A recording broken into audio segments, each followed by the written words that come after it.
Bismillahirrahmanirrahim. Assalamualaikum warahmatullahi wabarakatuh.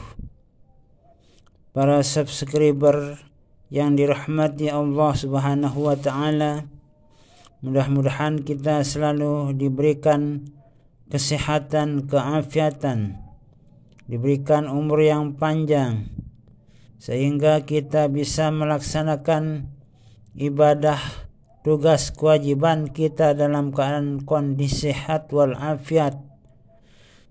Kita selalu diberikan kemurahan rezeki yang halalan thayyibah untuk kita gunakan dalam menjalankan segala macam tugas kewajiban kita sebagai hamba Allah yang mencari ridha Allah Subhanahu wa taala fid dunya wal akhirah. Kita lanjutkan pengajian kita, pembahasan kita tentang dasar-dasar ilmu fikih. Kita sampai sekarang pada pembahasan memaknai iqamis shalah. Memaknai iqamis shalah. Apakah artinya mendirikan sholat itu? Ma'nahu fi'lus shalawatil khamsi. Jadi yang dimaksud dengan mendirikan sholat adalah mengerjakan sholat yang 5 waktu itu. Mengerjakan sholat yang 5 waktu yang diwajibkan kepada kita untuk melaksanakannya. Yang 5 waktu itu seperti sholat subuh. Sholat subuh sudah ditentukan jumlah rakaatnya 2 rakaat. Sholat zuhur ditentukan jumlah rakaatnya dan waktunya. Rakaatnya ada 4 dan waktunya pada siang hari. Wal asru, dan salat asar itu juga 4 rakaat dan sudah ditentukan waktunya. Wal maghrib, salat maghrib. Jadi salat maghrib 3 rakaat. Wal isya, salat isya 4 rakaat. Jadi jumlah keseluruhan rakaat salat itu ada 17 rakaat. Salat subuh 2 rakaat ditambah salat zuhur 4 rakaat, 6 rakaat, ditambah asar 10 rakaat, ditambah maghrib 13 rakaat, ditambah isya 17 rakaat. Jadi salat yang 5 waktu itu jumlah keseluruhan rakaat itu ada 17 rakaat yang dibagi dalam 5 waktu. Ada salat subuh 2 rakaat, zuhur 4 rakaat, asar 4 rakaat, maghrib 3 rakaat, dan salat isya 4 rakaat.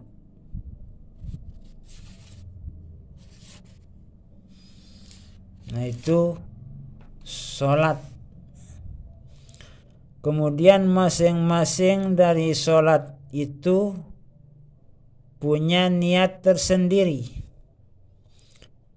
Misalnya salat subuh, niatnya itu usolli fardhus subhi rak'ataini lillahi ta'ala Allahu akbar. Itu kalau kita salat sendiri.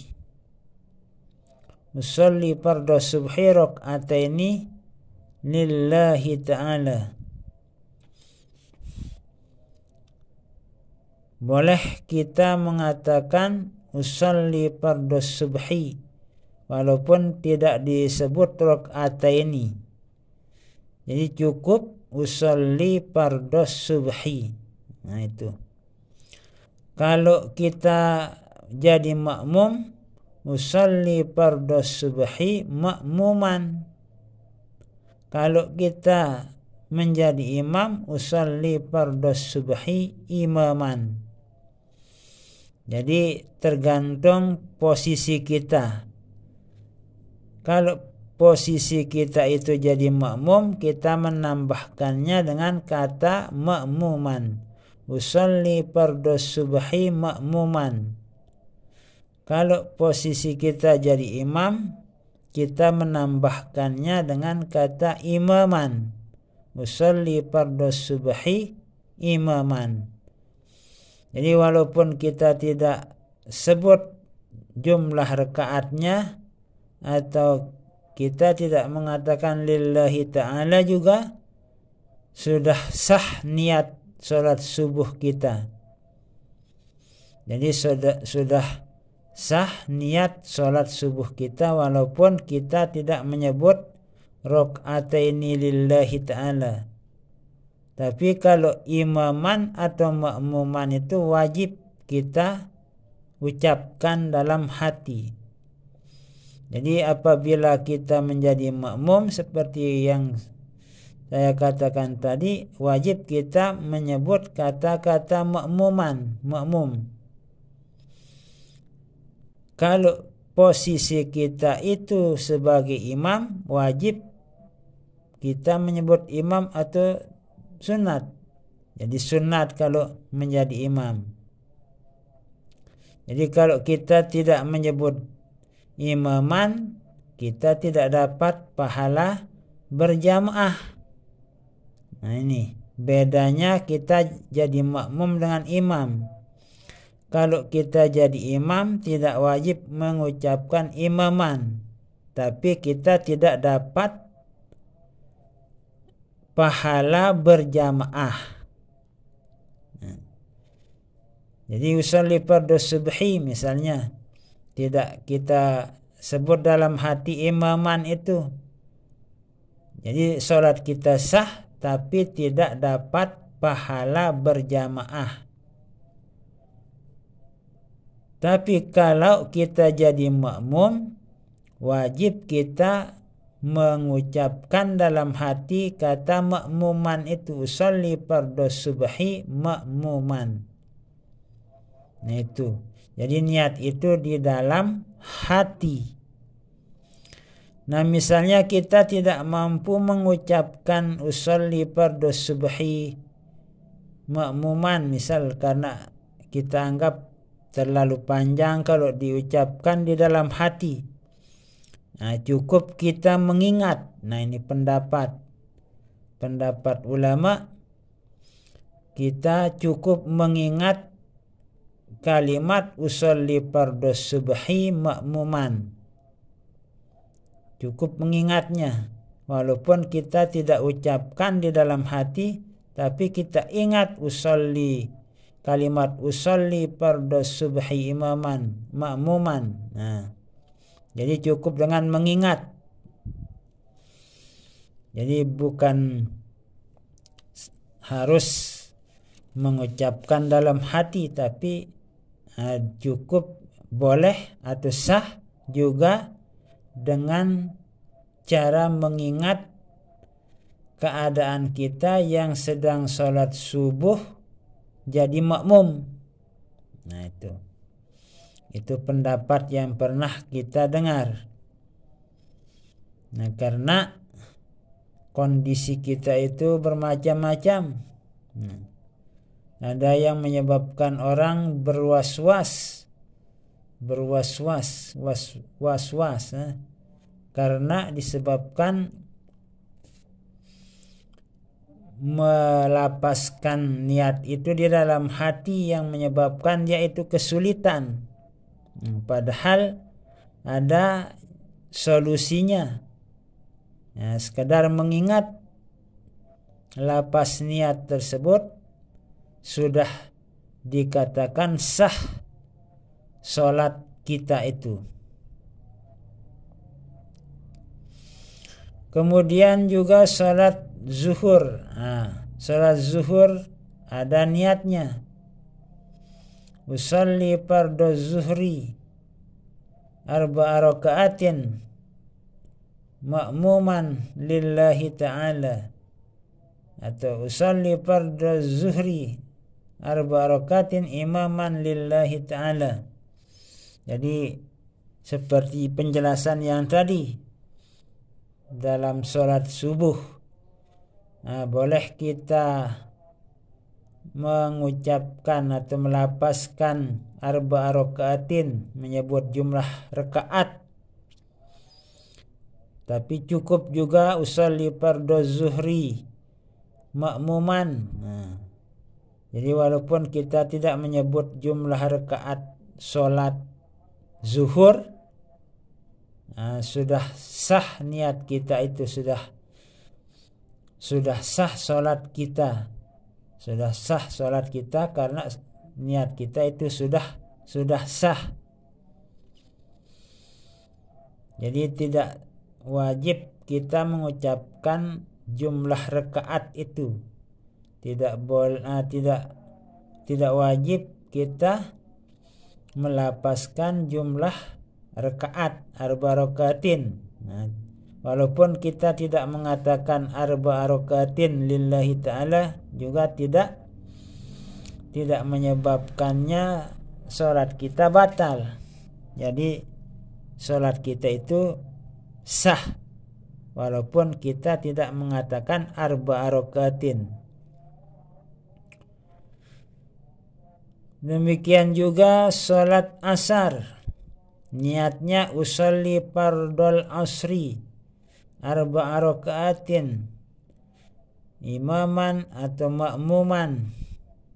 Jadi kalau kita jadi imam, imaman, kalau jadi makmum, makmuman lillahi ta'ala. Jadi sama seperti sholat subuh dan zuhur, kita tidak wajib menyebut jumlah rakaatnya. Kalau kita sendirian, sama juga seperti sholat subuh yang tadi, usolli fardhul asri, usolli fardhul asri, cukup itu. Jadi cukup kita mengatakan usolli fardhul asri. Misalnya kalau kita sendirian, kalau kita berjamaah jadi makmum, usolli fardhul asri makmuman, itu cukup. Demikian juga sholat maghrib, niatnya usolli fardhul maghribi salasa raka'atin imaman kalau jadi imam, makmuman kalau jadi makmum lillahi ta'ala. Jadi sama juga sholat maghrib, kita tidak wajib menyebut jumlah rakaatnya, usolli fardhul maghribi, cukup. Jadi walaupun kita tidak mengatakan salasa raka'atin, sudah sah niat kita.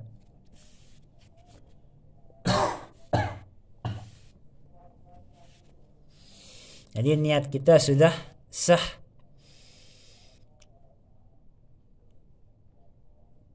Walaupun kita tidak mengatakan salasa raka'atin. Tapi kalau kita jadi makmum, usolli fardhul maghribi makmuman, wajib kita mengucapkan atau melapaskan makmuman di dalam hati. Kalau jadi imam tidak wajib, tapi kita tidak dapat pahala berjamaah. Kalau kita mengucapkan melapaskan imaman di saat jadi imam, kita dapat pahala berjamaah. Demikian juga pada salat isya, niatnya usolli fardhul isya'i makmuman atau imaman. Jadi usolli fardhul isya imaman, usolli fardhul isya makmuman. Jadi seperti salat subuh, zuhur, asar, maghrib. Jadi kita tidak wajib menyebut jumlah rakaat. Kita wajib mengucapkan atau melapazkan makmuman di saat kita jadi makmum. Jadi sama penjelasannya. Nah itu niat sholat yang 5 waktu. Jadi sholat yang 5 waktu seperti subuh, zuhur, asar, maghrib, isya, masing-masing sholat yang 5 waktu itu sudah ditentukan niatnya. Jadi sudah ada niatnya dilapazkan di dalam hati, atau boleh tidak melapazkannya dalam hati, sekedar mengingat. Sekedar mengingat niat sholat yang kita kerjakan. Nah itu penjelasan para ustaz. Nah ini penjelasan tentang niat sholat. Nah insyaallah nanti kita lanjutkan pada pertemuan berikutnya. Wallahu a'lam bishawab, wallahul muwaffiq wal hadi ila sabilir rasyad. Wassalamualaikum warahmatullahi wabarakatuh.